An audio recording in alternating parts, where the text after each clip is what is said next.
Say it was annual hole in your butt day? International Hole in Your Bucket Day. I heard International Hole in Your Butt Day. Oh, that would be probably different. Yeah. I mean, a day to celebrate your butthole, that's a whole different thing. Actually, no matter what level you are on Airbnb, it never gives you an exact street and address until you book it. So they do occasionally give you the neighborhood and then photos of the property. We sleuthed out different Airbnbs where they were located. It was a lot of fun actually going sleuthing and looking and trying to see if the photo matches the building you're looking at. That was a lot of fun. My daughter's got that creep level. Me and my mom took a train from California to New York, going through Chicago, and we took the Amtrak. It was like 3-day vacations. It's really cool seeing all the countryside and met some interesting people, but it very much felt like a transatlantic cruise without any entertainment.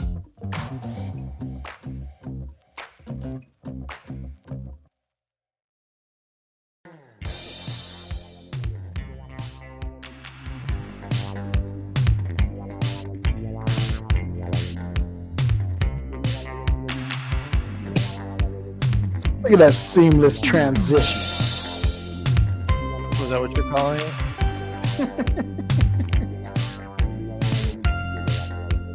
I hit that button right on one. What's going on out there, you big sexy world travelers? This is Mentalist. I am coming to you live on what is International Hole in My Bucket Day. Do I know what that means? Hell no, I don't know what that means. But somehow it popped up in my social media feed. Every day is International Something Day. Is it not anymore? Not what we'll talk about today. In fact, like all other episodes, I have no clue. So here's your host. Take it away, Big Sexy. Good morning, good afternoon, good evening. Whenever this is hitting your ear holes, I hope that it is good. Did you say it was annual hole in your butt day? International Hole in Your Bucket Day. Oh, bucket. Okay, I heard International Hole in Your Butt Day. Oh, that would be probably different. Yeah. I mean, a day to celebrate your butthole, that's a whole different thing. That's something. I can imagine the costume and the cosplays for that type of parade down the street. It would do very good for us being a Torremolinos with the good old fashioned bull with the butthole. Be able to celebrate that. Anyhow, what's happening, Judge? What's going on? Man, I'm just still kind of recovering from my trip, getting things back to normal, yet at the same time remembering that not only do I have this crazy ass law practice to run, but I also have a schedule that is chock full of shows for most of my available time between now and November, which is kind of crazy and wild. That's insane, but that's cool. I mean, a full calendar is a happy calendar. Yeah. Make sure to take some time for yourself and be sure to find some time to just hang out and relax and chill. Well, there's definitely some time built in there. It's not like I have shows all day every day. It's certainly not something that I am in a position mainly because of the law practice to start doing full time. It's funny because I was chatting the other day with our friend Brogan about how do I tiptoe around this without saying things that I probably shouldn't even know, but we mutually know of an entertainment agent who it appears has started booking for some new talent. Okay. And somehow it came up. I think I just jokingly was like, oh, well, if they need a hypnotist on the roster, give them my info. And Brogan was like, well, reach out. And I'm like, no. This is a we're talking about a real agent, and it's not to say that I don't have the chops to start booking at that level. What I don't have is the ability to do it full time. Right. If I had the time to do it full time, then I would solicit the help of an agent. But the way that a lot of that works is that they're out there working to try to line up not only gigs, but runs of gigs and everything for you. And you're being, basically it kind of is like, hey, how does June 30th at such and such a location at this fee sound? And eventually, like I would imagine when that relationship is ongoing, they're you just do it, Right. what your clients what your clients are going to do, what they're looking to do, and because it's full time, it's more upon the performer to say, hey, look, I'm taking some time to myself in this area, don't book me. Right. Right. I can't commit Because I know that at some point in time, an agent does definitely go, okay, you're booked here, here, here, and here. Right. You're going to get this, and this is how much they're paying you, because they know your pay scale, they know what you're looking for, they generally know your calendar or close to it. But I have a feeling you'd be saying no, I can't do that a lot more than another performer who has a wide open calendar. Yeah. And That makes sense.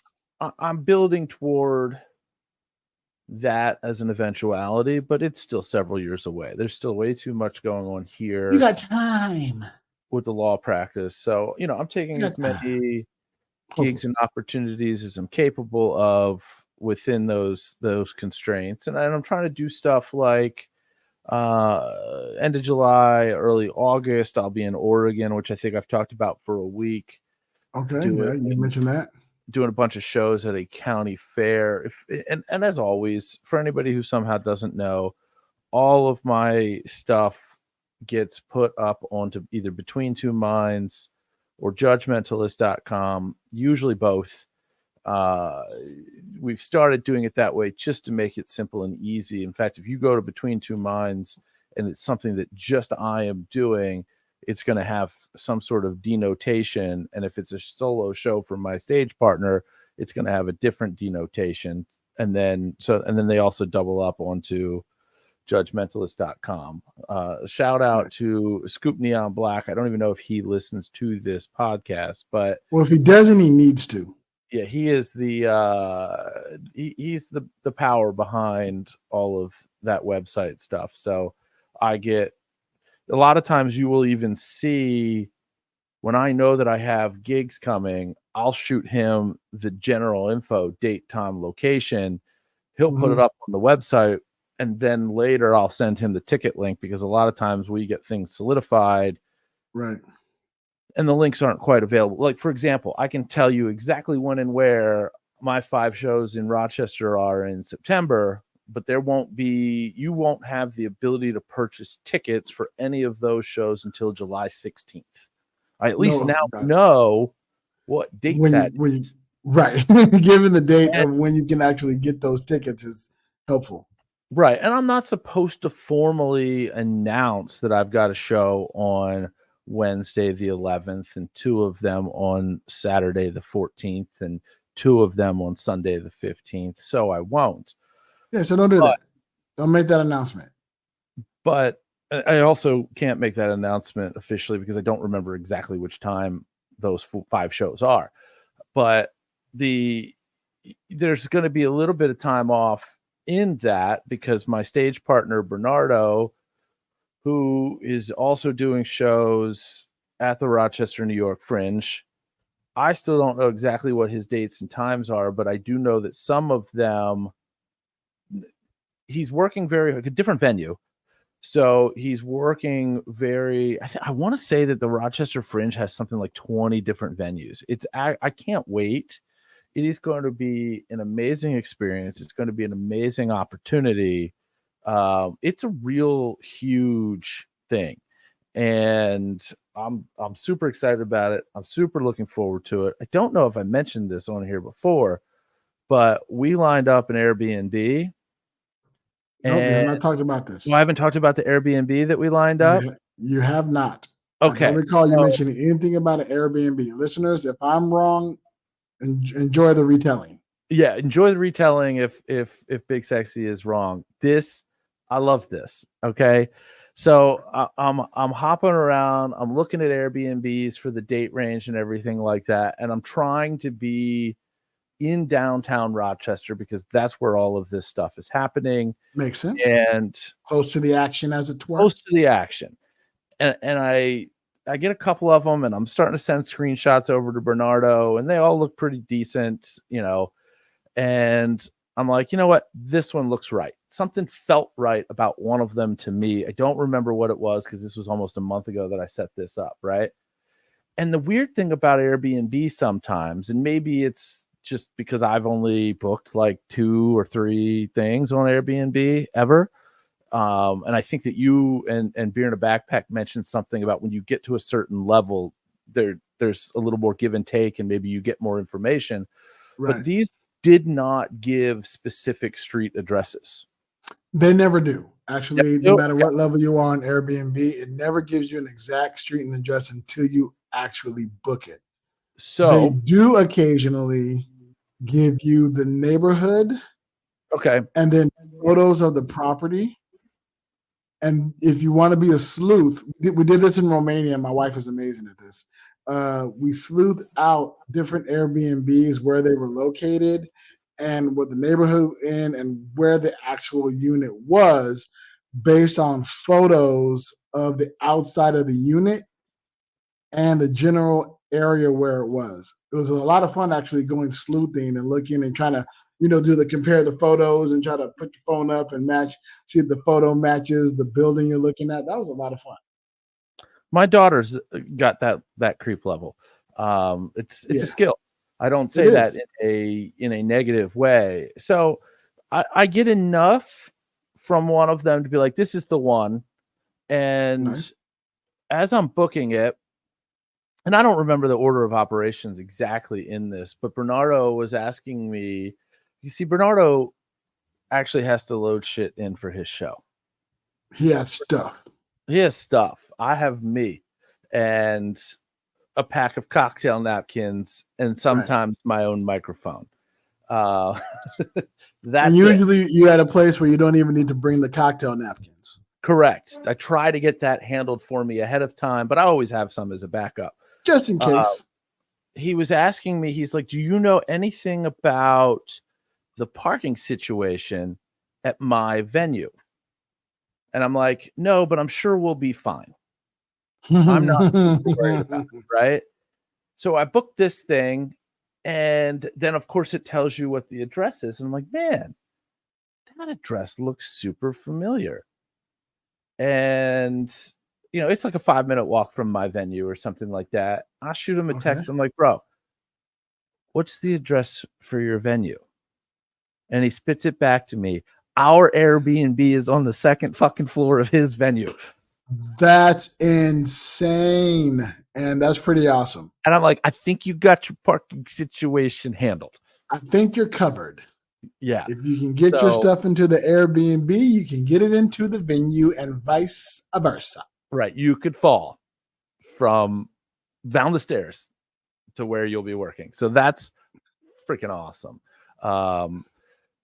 I do think that so my original plan is probably going to get snafu'd, and that plan being to try to coordinate a night that we both have off during that run and then go do a fundraising show for some organization up there, because I'm pretty sure that the 2 nights, the Thursday and Friday that I have off, he has shows. Right. So it is what it is, because there is also an added level of, hey, just take it easy for a day or two, which is something I relax. really do. Nice. Have you been to Rochester before? Oh, I went to undergrad there. So, so then we haven't talked about this at all then, have we? I must have just mentioned that we were doing it and breezed past it.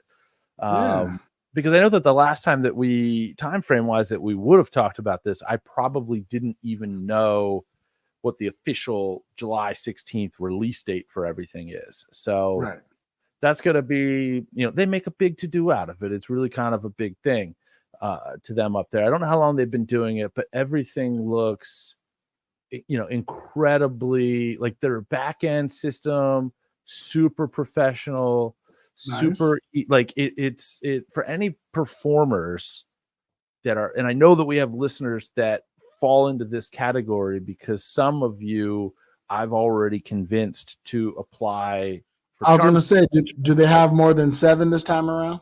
Oh, we are up. I think that one's up to about 11, maybe 12. And so it is, I actually got curious. So I went back and found the program and an article about last year's Fringe Festival in Baltimore to find out how many acts they had booked. They are still not to the number of acts that they booked for last year's. So, and last year was like the first year that they had done it after a 3-year hiatus. So because of COVID. But the Rochester system, for anybody who is interested in doing this, because all of these Fringe festivals, there is no uniformity from city to city. The concept and the idea seems to match. You know, they want the same kinds of things and they're interested in the same kinds of things, but some I of want the Fringe stuff. That's about it. Yeah. like some of these cities, you literally have to go and reach out and find a venue that's interested in hosting your show during that time frame. And then you've got to register and do this other stuff. The way that Rochester has it or had it, because it's obviously too late for this for anybody for now, but next year, if you're interested in it, and of course I'll recap it. We'll probably, because I've got an off day on Thursday, which is when we normally record these, we'll probably do a live from there. Yeah. Which will be, you know, the day after my first show. There's really no reason not to. And that's in September? That is September. Yes. All right. We'll either be in the US or back in Spain. Okay. Yeah. I know that Mexico.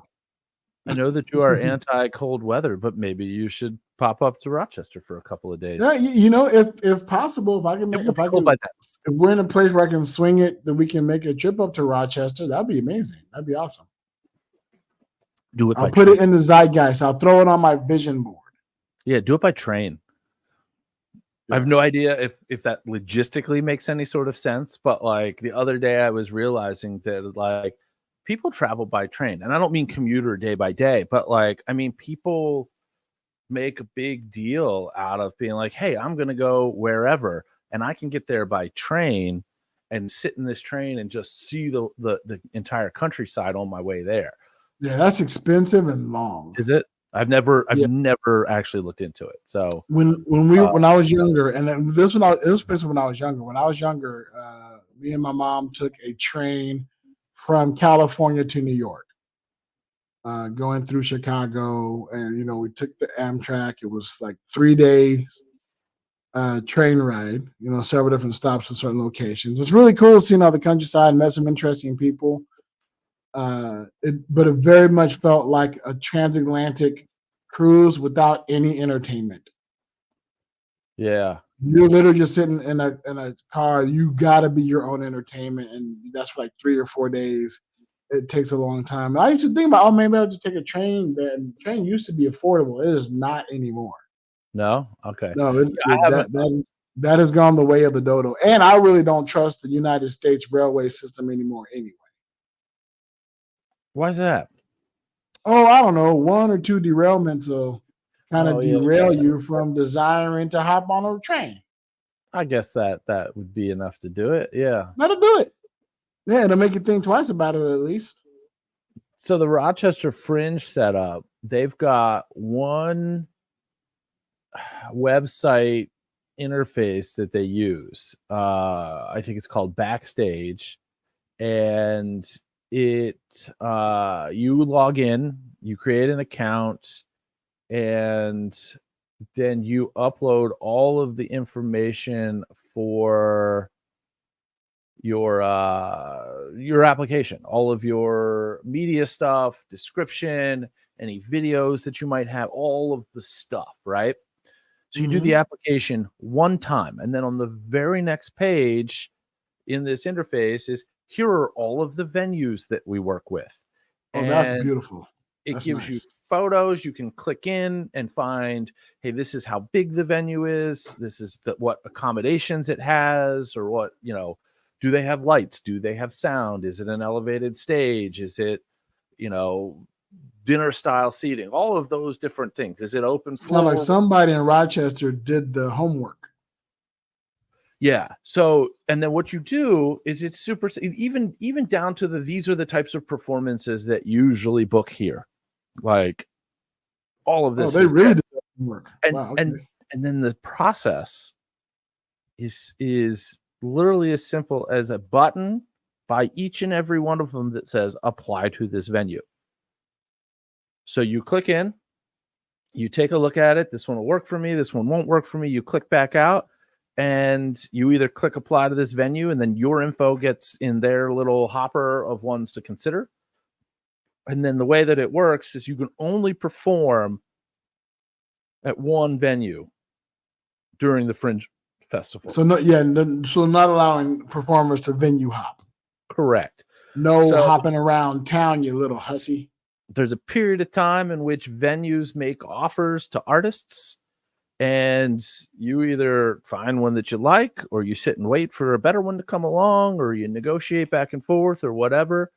And then you say, hey, I'm going with this venue on these dates and these times at this price. And this is, full disclosure of, hey, we want the first, $500 and the rest is for you, or we're doing 50-50 of the door split or 60-40 or whatever. Right. And all of those terms either are agreeable or they're not agreeable. You click, basically you sign the contract off with them. Then there's another period that just happened where you're uploading and giving different stuff media wise, specifically for the printed catalog that they're going to go out, because they've been doing this, I'm assuming, for quite some time. This is an operation. Like, I'm super impressed with what I see. Like they will do a full color, like 40 or 50 page insert in the city paper and some other publications. And basically there's no excuse for anybody being in Rochester, New York, to not know that this shit's happening during the time that it is. They all know. They definitely and know. I'm only saying this here because he posted about it on his social media. I don't know dates and times yet. I don't know the location yet, but I'm assuming it's going to be a venue larger than mine. But one of the performers who will be performing at the Rochester Fringe Fest is none other than acclaimed mind reader Banachek. Really? Yes. Banachek is doing, I don't know how many shows. Maybe he's just doing a show. Maybe he's doing a run. I'm not sure. I found out that he was doing this like a day or two before I left for Egypt. So I intended to reach out to him and say, hey, good to see you're there, whatever. But I really didn't get around to it before, it got too close to the point where I'm like, I don't want to reach out to him and then have 2 days go by. I didn't know what, and then have him get back in touch with me and then it'd be ghost town because I didn't know what my connectivity situation was going to be going overseas. So I guess now is the time for me to reach out to him now that I'm back and there are no now excuses. That you're back. Yeah. Definitely reach out. Put that on your to-do list. Yes, for sure. So yeah, I'm super excited and looking forward to that. And, I'm not going to, as of right now, it doesn't look like we're going to jam in any additional shows. I might try to do like a high school assembly show or something, kind of pull one of those. Hey, I'm in town during this time frame. I normally charge X for this show. If you are interested on one of these 2 days, you can get me for whatever discounted price. You better book that soon. I mean, I know it's September, but that's like the beginning of the school year. Yeah. Generally. I don't know if it's happening or not. I'm not super worried about it. Part of me with what my current schedule is between the Michigan Hypnosis Conference and that. So it's that. Then the Michigan Hypnosis Conference is the next weekend. That'll run right into the Charm City Fringe Festival, which will bridge 2 weekends in September and October. And the Charm City was the one that only had like 7 people, right? At the time, yeah. Now that I think they're up to like 10 or 11 or 12. Right. In fact, the deadline for If you are hearing this in the normal drop spot and you're not It's too hearing late. us do this live, it's too late for Charm City Fringe. If you are hearing us live, then you will. Tomorrow is their deadline. Right. You I'm got till tomorrow. I'm actually going to take a look. Let's see. Folders shared with me. Application materials 1, 2, 3, 4, 5, 6, 7, 8, 9, 10, 11, 12. It is 12. Cool. So hopefully we see Scoop Jesus there because I see him. He's applied to it. I guess I probably, oh God, where is he right now? He's probably in Utah. I was going to say, I reached out. Well, he's either in Utah, Vegas, or California, one of the three. Yeah, I reached out to Matt and he was interested in applying. And it was the same kind of thing where I put the call to action out here, but I reached out to him specifically. He seemed to be interested in it, but he's got so much stuff going on that he's using an agent and booking a lot. So yeah, and he might be on the boat. No boat yet. Oh, you mean during Rochester? Yeah. Or doing either one. Yeah, he's actually gonna be in Pennsylvania and Maryland in June. Back when he and I did the tour, was that last summer? Yeah, last summer. He did Smoke and Mirrors in Philly. So he's going back there. That's June 22nd, I want to say. Yeah. And then another one of the spots that he and I did a show at, Cult Classic Brewing, and then Bernardo and I ended up doing a show, also the Between Two Minds show at Cult Classic Brewing. Kick-ass venue. If there's still tickets for that, that's June 27th. I also have a show on that day, so I would tell you to go to my show first, but if you are closer to and somehow haven't seen the Mind Noodler, definitely go see his show at Cult Classic Brewing, because I love that venue. Right. Really cool setup. And though we don't really, he's not paying us to promote, you go to mindnoodler.com, you'll see all his show dates and whatnot. You're welcome. Yeah, man. I'm going to check real quick to see if that show is sold out, because the last time that when he and I had that show there, those tickets sold out before I even had the ticket link, which was wild. That is very possible that it sold out. It specifically was a show that when we had a promo video for Matt and I put together, I emailed it down to them, be like, hey, you might want to use this to promote the show. And the response I got was, hey, thanks for that. Show's already sold out. There are 1, 2, 3, 4, 5, 6, 7, 8, 9, 10. There are 11 tickets left for Matt's show on June 27th. One of the cool things that I like about Cult Classic Brewing, which means absolutely nothing, but I just think it's kitschy and fun, is that they have, you buy seats at tables, and that's where the tables are named. Yeah. And the seats are named. So like one of the ones where there are tickets, you can buy like a Rat Pack table. Yeah. And then the seats will be named each Rat Pack member. Yeah, there's like table 21 has seats available. That's the Pac-Man table. So somebody's already purchased the Blinky and the Pinky seats, but if you want to sit in Inky or Clyde, those seats are available. Okay. That's pretty neat. I like that kind of kitschy shit. The Baxter Building is the only table that doesn't have some seats taken already. You can either sit in Mr. Fantastic, the Human Torch, the Thing, Storm, or the Invisible Woman. Yeah. Are there only 4 seats at each table? Yes. Yep. Okay. So if you have one of them really big round tables with like 8 seats around it, then you're gonna start nipping at like side characters and to fill that space up.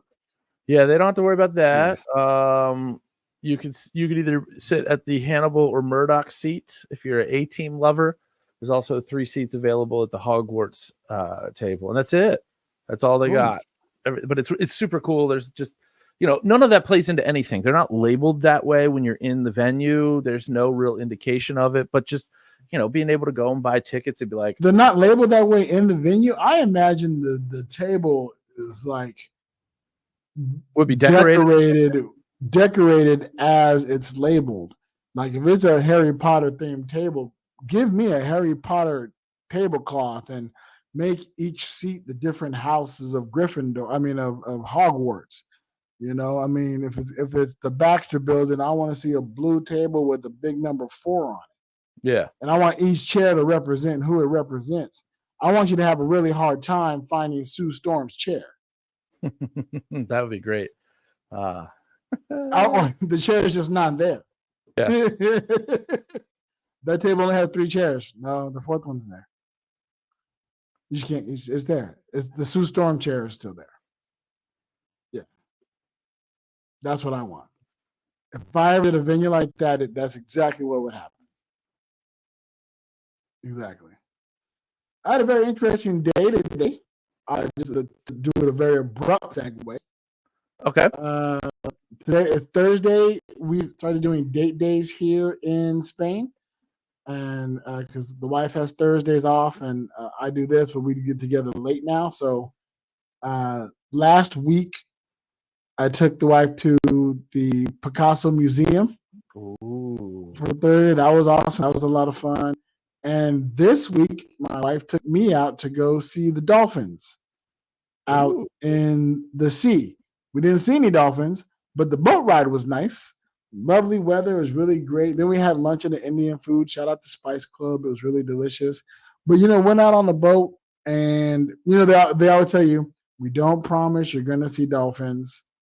We'll take you out there. It's a 2-hour boat ride. Luckily, it wasn't a 3-hour tour because I didn't bring any luggage. We took a 2-hour boat ride, but it was really cool. Like looking back at the coast from the boat, it's like really gorgeous, and it's really humbling to go, oh man, I live there.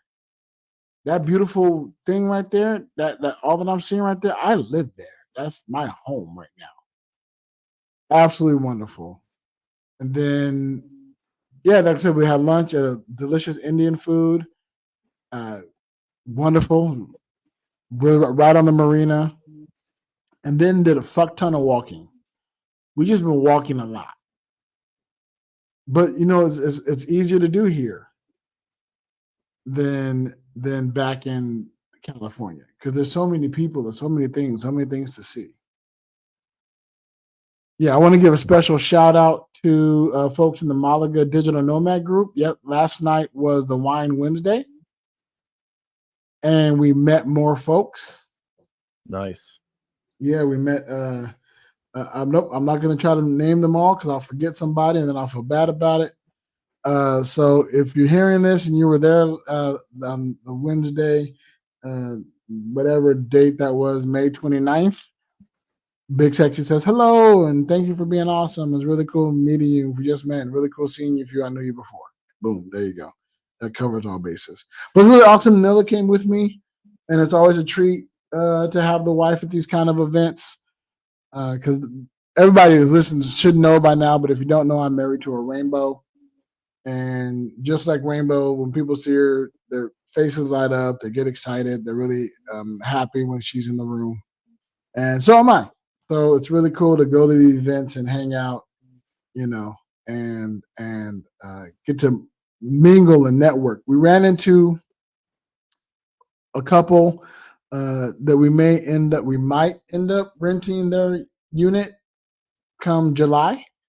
Maybe. I say maybe because we need to meet with them. We're going to meet with them tomorrow and talk about it. And if things are hunky-dory and everything works out, then we'll know where we're going to be at in July.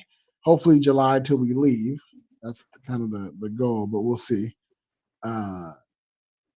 We're doing the month hopping this time around. We weren't able to do one solid place for one period of time, which if you're looking to travel and you're doing the 90 days in, 90 days off, just be prepared for that. Be prepared that unless you have that kind of bankroll, that you may be hopping either from Airbnb or unit to unit, as it were. But it's really cool to network with the people who have the apartment instead of just seeing them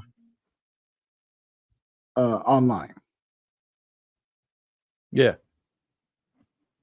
Yeah. Well, I mean, that honestly, the networks that you build and the connections that you make are just going to become more and more valuable as you're existing there and in other places. I mean, the groundswell of information that was sent to me, and then the subsequent follow-ups from folks about certain things that we were doing in London. Specifically, a big shout out to Myra Loomer, who gave us some information, saw that we had done some of the stuff, reached out to find out how it was. Part of it was from her own curiosity. So really cool to have that happen.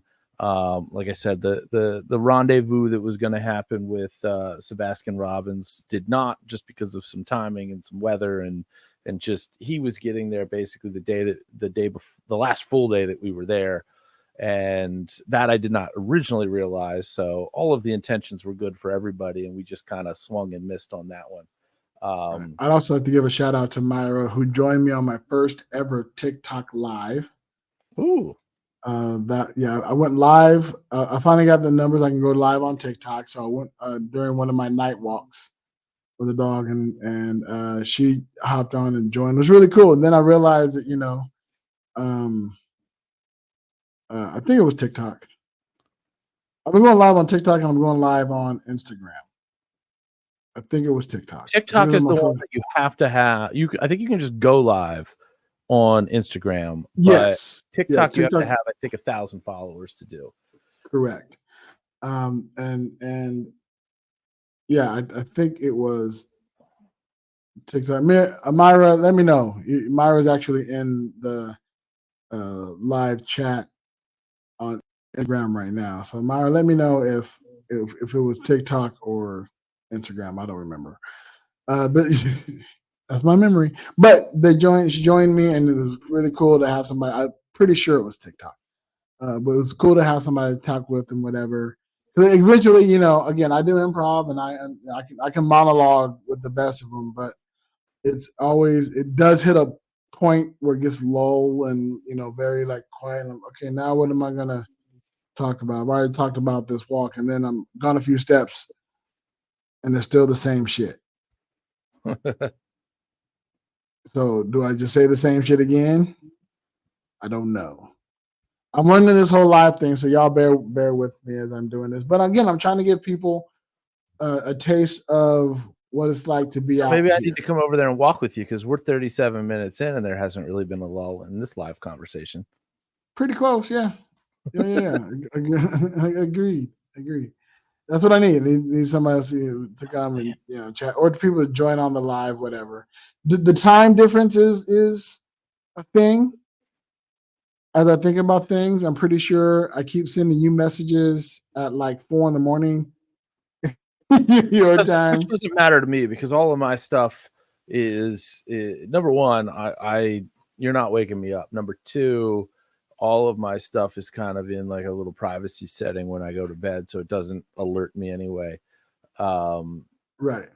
My alerts are also wonky, and then recently I've been having some issues and some hiccups with the Facebook Messenger, with it not syncing to my desktop. So like it was just yesterday that I was having a conversation with Scoop Jesus about this idea that I have, and a twist on an idea that I have for an upcoming show. And half the time, like, because it wasn't syncing, my messages that I was sending from my desktop weren't even going through. And I'm like, what the fuck is going on here? And then I would go and try to refresh the screen to see if that maybe would reconnect them. And then the messages that had been sitting there saying that they hadn't sent yet disappeared. So I couldn't even resend them or copy. I had to remember what I typed. It was super frustrating, but not a big deal. But it's like, come on. You're a multi-billion dollar business. Get your shit right. We got people. Good luck with that. Yeah. We Oh, I tell you what was interesting on this show on the boat today was their musical playlist. Like I anticipated again, nothing but Spanish music on the way out. It's in Benalmádena here in Spain. I'm expecting, nothing but Spanish music on the way out. We got on the boat, it was Spanish music. Then maybe about 20 minutes in, the playlist changed. And it went from like Nancy Sinatra to U2 to the Temptations. There was some Elvis, a couple of modern songs. There was some Taylor Swift. And then as we got back, turning back around and started heading back towards the coast, right back to Spanish music. But it was noticeable. All of a sudden, like this playlist is what are they playing? This is weird. Like the vibe is. I wanted if I'm on a boat and there's a playlist of music, I want every song to be nautical themed. I want every song to have something to do with water. Or you just need to get who has it? I think it's Sirius XM has a yacht rock station. Yes. Yeah. So and Spotify. Spotify has yacht rock playlists. Spotify has like everything. Like I don't even know the way that Spotify exists. I am convinced that if it weren't for Howard Stern, Sirius XM would be done. Maybe. I say how and live sports. Live sports also keep Sirius XM alive. Right. Okay. Yeah. And then they have their yes. Look, if Spotify ever streamed directly into somebody's car, if Spotify went satellite radio style. That's how I get mine. See, but you get it through your phone, correct? No. Oh, you have it direct. There's an app in your car that goes directly to my car. Having this very, very indirectly is why this podcast exists. It's how we know each other. It's how Elkton Magic exists. It's how I know Matt Donnelly, because I bought my electric car 3 years ago, June. So we're literally at like the 3-year anniversary. And it had Spotify in there, and I was tooling around with it, and I was like, oh, this is so much better. I was already thinking about the fact that this is so much better than Sirius XM. Because, for example, name a song that you'd like to listen to. She's Always in My Hair by Prince. Okay, and what you're familiar with the Sirius XM channel Very lineup? Much so. Okay, yep. So what channels would you listen to that on? I would have to go to. I'd have to wait. They would never play on the 90s. Okay. Prince, every now and then they'll have a radio on, and then eventually they'll play that song. So you kind of got to be like, okay, cool. I'm going to listen to this channel or these channels, and hopefully the song I want to listen to. You literally go Spotify, start typing it in, and then boom. And when and this is for the free version. Now you can only do that so many times with the free version. You can only skip songs so many times with the free version. Okay, that's fine. But this is how it's worth the premium service, and it's a lot cheaper than Sirius XM. Yeah, this is how I stumbled onto podcasts, period. Okay. So I somehow found some podcasts, and it was actually a magic-related podcast. And I was like, oh, okay, this is kind of interesting. And then somehow I'm driving somewhere and a light bulb went off. I'm like, you know what? I think Penn from Penn and Teller has a podcast. He does. I remember hearing right. This is me narrating my thought process 3 years ago. I was like, I think Penn's got this podcast. Let me find it. So I find it. I start listening to it. It is what it is. And it was around the time. So actually, Elkton Magic was going to exist pre-pandemic, then the world went to shit and everything was halted. So it was around this time that I'm listening to all of this stuff, and it's getting time for, capacity's back to 100%. We can be normal-ish now. Okay, fine. It's time to book something. And, putting the pieces together of this guy that works with Penn Jillette, who's originally from New Jersey. I find him on Twitter because it was still Twitter at the time. Right. And this sweet Matty D guy. Matty D. And Elkton Magic tags him in a post saying, hey, you've got ties to the East Coast. We're getting ready to start this thing back up. Do you know any magicians out this way that might be interested in kicking us off? And his response was something to the course to the equivalence of, I do. In fact, that magician might be me. And I'm like, okay, let's talk. So we had a conversation, and the whole rabbit hole, like this is like my obelisk story, I guess, from the parent podcast. And again, all of that starts the domino effect that is this podcast. That I was I was trolling on him. All right. The guy who runs the Showcase on Main Theater, the community theater that was the original home of Elkton Magic, is the general manager at a microbrewery a couple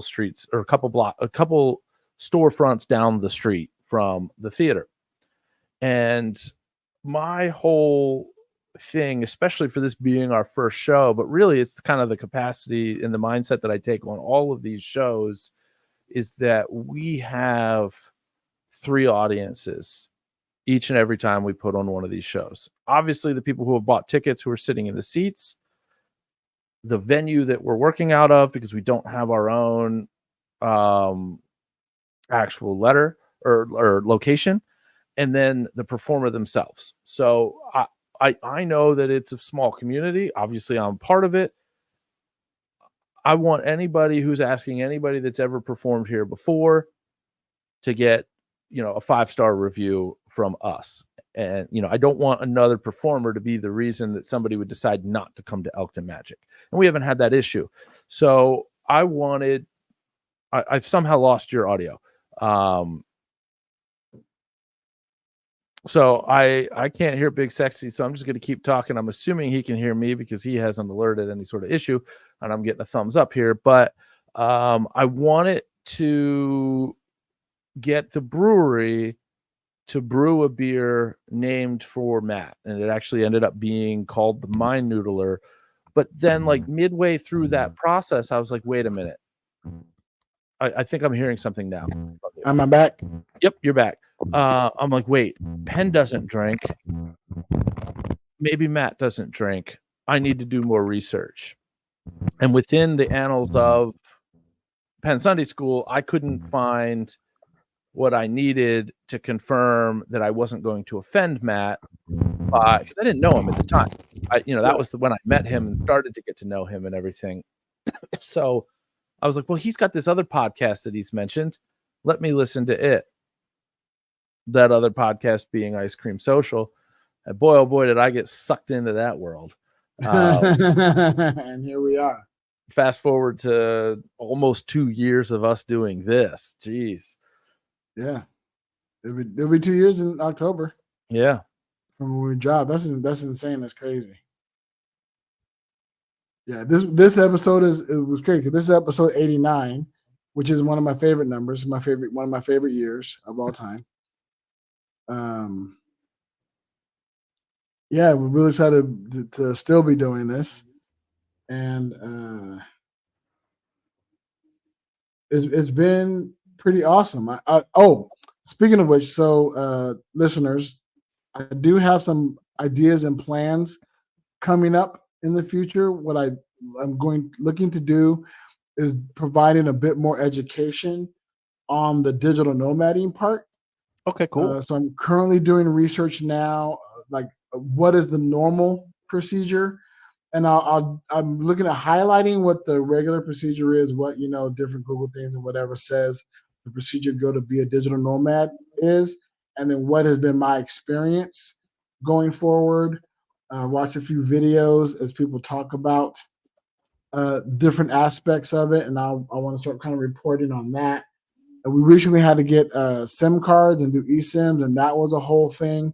So I want to tell about that entire process, and Yeah, please do, because I didn't get mine to work right. it was a thing on the air before going to Egypt. I definitely screwed something up in the settings and found out that for me, for a short period of time, not something that would work in the digital nomad setting, but for me in a short period of time, my phone carrier is AT&T, and they have a thing where when they know that you're international, it's like, hey, you can use your calls and your texts and your data and everything absolutely unlimited. We're just going to tag you like $10 a day to do it. And if you don't use it, then not. So yeah, we found out that we got over here and we adjusted the plan. When we first came over, we got international on our phone. We had T-Mobile. But then we went back to the US and like we don't need that bill. So we changed it. And then we said, well, let's look at other options coming back out. And it was a hassle. Like we had to get our phones unlocked. I couldn't get mine unlocked. We had to get some eSIMs. They kind of work, don't work. What I plan to do is go into that and really in depth in these educational pieces. What I'm trying to think about is how to put those together, what those look like what's that format look? Am I going to do a presentation on the podcast, or do I talk figure that out? I'm also going to start interviewing. I've tried to put the call out for digital nomads who've been digital nomading for over 5 years to get their advice and expertise and hear about what they do and how they go about being a digital nomad and start that type of informative educational aspect of Big Sexy Digital Nomad. We'll still have fun. We'll still talk about random shit. We'll still, be about the daily what to do's and where to goes and who I'm whatever is happening here regular on the program. But on some of those bonus episodes, if I'm in between interviews, I'll throw in an educational podcast. Well, that's good to know that we're still going to have fun here, because I won't be the only one, if we don't, that's crossing my arms and curling my lip. Exactly. I won't make this whole thing school. No. But I'm actually just responding to feedback. People have been saying, "Oh, really nice to know this, but really nice to know that." And a lot of that because that's what we want.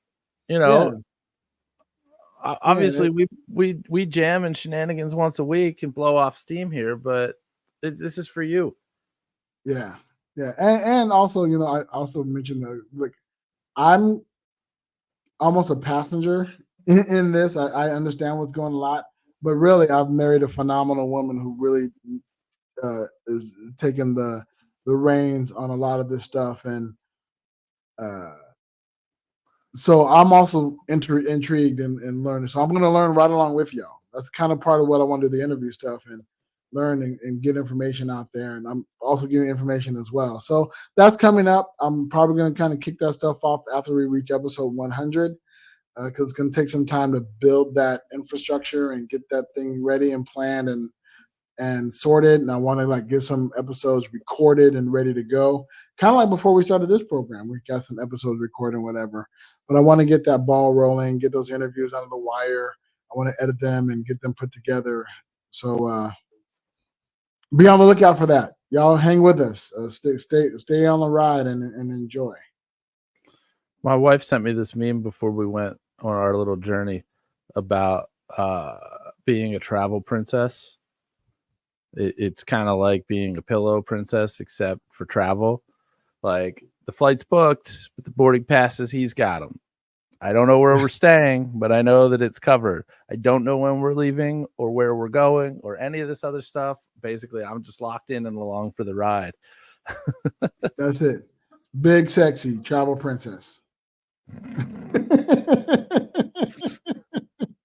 That's me. Absolutely. Awesome. Yeah. Well, what you got coming up? Oh. Let's see. It is June, so I am. By the time you hear this, you will still potentially be able to get tickets to the Night Fight event. Knight, like with a K, like metal armor and metal weapons. Okay. That is June 8th in Perryville, Maryland, and I am doing Hypnosis as the intermission entertainment for that. Nice. That's interesting. Yeah, and it's apparently they sell these shows out, and I'm looking to expose myself. I'm looking to expose my talents to more people. Sure, that's what you meant. Mm-hmm. We're going with that. Yeah. I will be wearing pants the whole time. Zipper up. And June 27th, which again is a conflicting date with Matt's show, but they're like 2 hours apart, so you can't go to them both. That is a fundraiser for one of our fundraiser causes, which is for a gal who is local to our area who is battling stage 4 cervical cancer. If you're just curious about it and you go to the ticket link, there's a ton of information on Jen and what she's gone through and her journey and the things that the community's really wrapped up in helping her out, raising funds to get medical treatment that's not covered by health insurance because it's not necessarily the normal traditional stuff. She's kind of exhausted those types of options. That gets us to July. I have one fundraiser show that's in July that hasn't formally been announced yet, and I am emceeing another one of the Night Fight events, and my stage partner Bernardo will be performing the intermission entertainment for that one. That one is on July 13th. Awesome. And then end of July is when I fly out to Oregon to do all of that. Cool deal. Another fundraiser show in August, and then we're into that nutty ass September, October run. And I want to say that between the end of September, like whenever the mid-September, between mid-September and mid-November, I'm doing something like 40 shows. That's crazy. Yeah. Awesome. Well, next week, this coming weekend, I got a friend's birthday party that I'm going to, and then I'm teaching some line dance class. We got mahjong, the usual stuff here in Spain. So stay tuned for all that goodness and stuff. Yeah, well, listeners, thank you very much. As usual, be sure to swing over to bullwiththebutthole.com and join the Patreon. We appreciate it. You can support the podcast. We definitely appreciate it. And also be sure to swing over to, if you have any questions or anything, hit us up. Send us some emails at bigsexynomad@gmail.com. We'd love to hear from y'all. And we appreciate you all individually. Go to our sponsor. Go to cruisehabit.com/BSDN. That's cruisehabit.com/BSDN. Join us over there. We appreciate them sponsoring the podcast, supporting the podcast. We show them some love. Go there, check it out. Really great information on cruises, different cruise lines. All right, y'all. And in the meantime,